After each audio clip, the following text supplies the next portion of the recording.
Welcome to the Wednesday edition, the fantasy football edition of Three High Safeties. I am Kevin Cole. I am joined by a couple of fantasy experts here at PFF, Ian Hartitz and Andrew Erickson. The big news of the week, though we're going into a bye week, so maybe it doesn't really affect you for this week, but going forward is Tua Tagovailoa is now the starting quarterback, despite the fact that Ryan Fitzpatrick has been strangely effective by a lot of efficiency metrics. He's been a top 5-ish, top 10-ish sort of quarterback. So I'm going to go to you first here, Ian. What is the impact of Tua going forward, not only on the rest of the players there, but specifically at Tua? Is he someone that you want to roster and see what he can do in the second half of the season? Yeah, Dolphins must have clearly just kind of had this plan from the beginning because to your point, I mean, really since Fitzpatrick took over in week 7 last season, he's been playing at this high level. But I'm not sure it's going to be the most fantasy-friendly situation for Tua. First of all, because their defense looks pretty awesome ever since Byron Jones got back on the field. And honestly, we want quarterbacks that are going to be in shootouts and bad defense, as we've seen with the Cowboys this entire season, is one of the easiest way, to try to get that pass game volume up on the other side of the ball. So I'm not sure he's going to have the kind of passing volume we want for. And although he's an athletic guy, I've seen, the Russell Wilson comparisons thrown around before. He's not someone that looks to run first. And in fantasy football land, we love when quarterbacks have that Josh Allen mindset of picking up the yards on their own, whether or not that's a good decision in real life. So Tua never had a game with over 50 rushing yards in college. I know some of that has to do with, sacks counting against college rushing stats. But I just think right now, looking ahead to week 8 with Devontae Parker banged up, I think I'm going to have a hard time treating Tua as more than like a low end at QB2. For me, when it comes to looking at Tua taking over, I think that especially with the first matchup being against the Rams, probably a little hesitant to slide him in even in a 2-quarterback league just to see.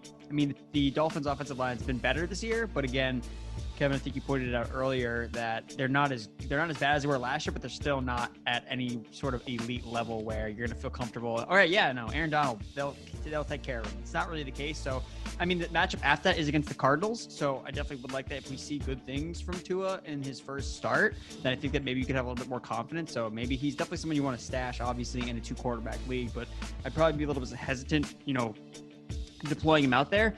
And it'll be interesting to see how the receivers adjust. I mean, we have a left-handed quarterback coming in for the first time and it seems like a while. So there's a different spin on the ball. So maybe we'll see the receivers struggle a little bit in the beginning. Again, I don't know. But I think that one thing to look at, I think Gesicki is potentially a winner in this situation. You look at the way that Tua targeted the slot in college. He had PFF's 6th highest passing grade targeting the slot. We know Gesicki's been up and down. We've seen him play good and play bad. So maybe this is a potential buying opportunity to get a tight end that, hey, we know he has upside. And he's on his bye weekend. He's coming off a donut game. Yeah, for me, it comes down to a couple different things. I mean, one, you can probably expect that a rookie quarterback is not going to be that efficient. Definitely not going to be as efficient as Ryan Fitzpatrick was his first few weeks of the season. But at the same time, he's a rookie. We don't know a lot about him. So we can speculate on what he's going to do, but you don't know what he's going to do. So if you put him on your bench, we're not saying you're going to start him immediately. You can't hold him and wait and see what's going to happen. He wasn't a prolific runner in college. He did have 9 rushing touchdowns over 32 games, about a third of a touchdown per game, which is something that you can maybe rely on.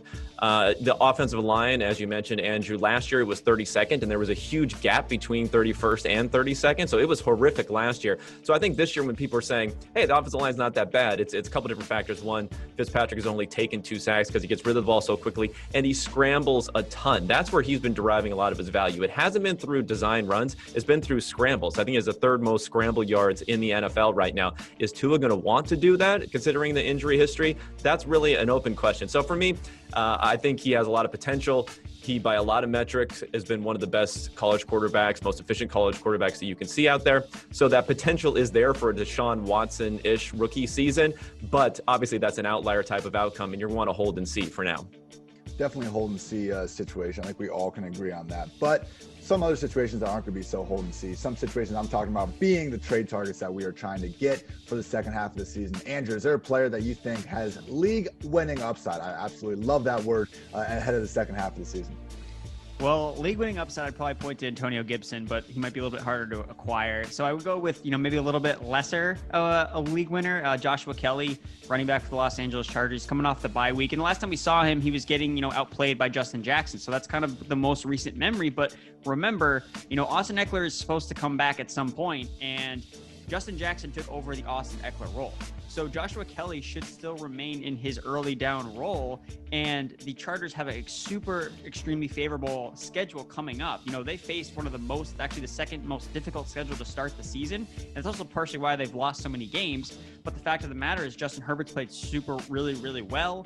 And I think that Joshua Kelly's going to have a lot more room to run. The offensive line is getting guys back. Brian Bulaga, Trey Turner are both going to be coming back to, help out that offensive line. I think that Joshua Kelly's kind of being valued a little bit. And I think that you can go and get him and have a running back that you can play at least as like an RB3 flex. And again, running backs are hard to come by. So to get a guy that could see at least 10 to 12 touches a game, I'm all for Josh Kelly. I like Josh Kelly. My guy, I'm going back to the Dolphins here, is going to be Myles Gaskin. And there's a couple different reasons here. I mean, it's going to be a little bit price sensitive, but first, going into a bye week. So if whoever's holding them, maybe it's a team right now that is, 2-3, 1-4. They have a bye week. They need a player who they can start this week. Perhaps you can get a big discount on him. I think that's good. There's some uncertainty with how he will perform going forward, but I think we've seen a lot of positives here. Normally, rushing quarterbacks, if they do rush Tua, can help enhance the efficiency of the running backs there. So there's that. He's only scored 1 touchdown where we would have expected him to score 4 touchdowns based upon his usage. Jordan Howard has been pretty much phased out of the offense. And if you look at how Gaskin was used last week, he had multiple carries in the red zone. He had a carry inside the 5-yard line. So I think those touchdowns are going to come. So he's a guy, like I said, at a price sensitive sort of way. I don't think he's necessarily going to be the top 5 or he's going to be more like a back end running back 1 in PPR leagues. But that is something that you can get at a discount right now with the bye week coming up.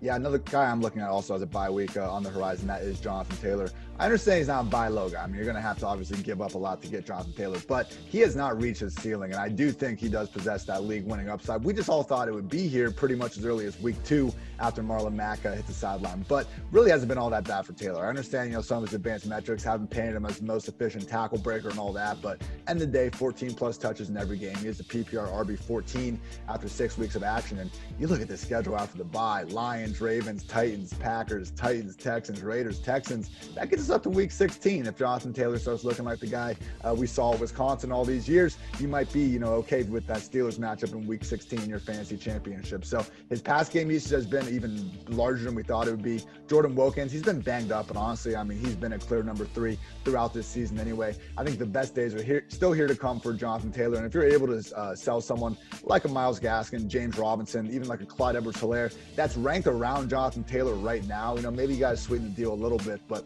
I think right now his value is about as low as it's going to be for the next 2-3 seasons. Jonathan Taylor over Clyde Edwards-Helaire. Love to see it. So we're talking about starts and sits for this week, week 7. I'm going to start with a sit.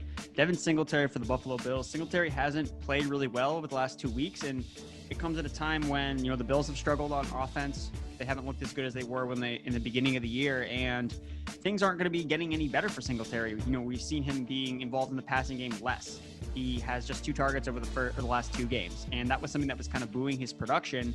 Zach Moss is now getting integrated back into the offense. He is coming back from injury. TJ Yeldon is now getting touches. They had all 3 running backs active in their last game after Yeldon had been inactive for all of the games prior to that, and it was just Moss and Singletary. So he is losing out on touches in the running back field. He's not the goal line back because Josh Allen, fills that role, and so does, Zach Moss. So I'm just trying to see, where the upside lies with Singletary playing him even against the Jets, because the Jets' weakness and why they rank so low in terms of, fantasy points per game to running back is because they've given up the 2nd most rushing touchdowns. But Singletary doesn't, have that role locked in. He's not even 2nd in command. He's, he's down at 3rd.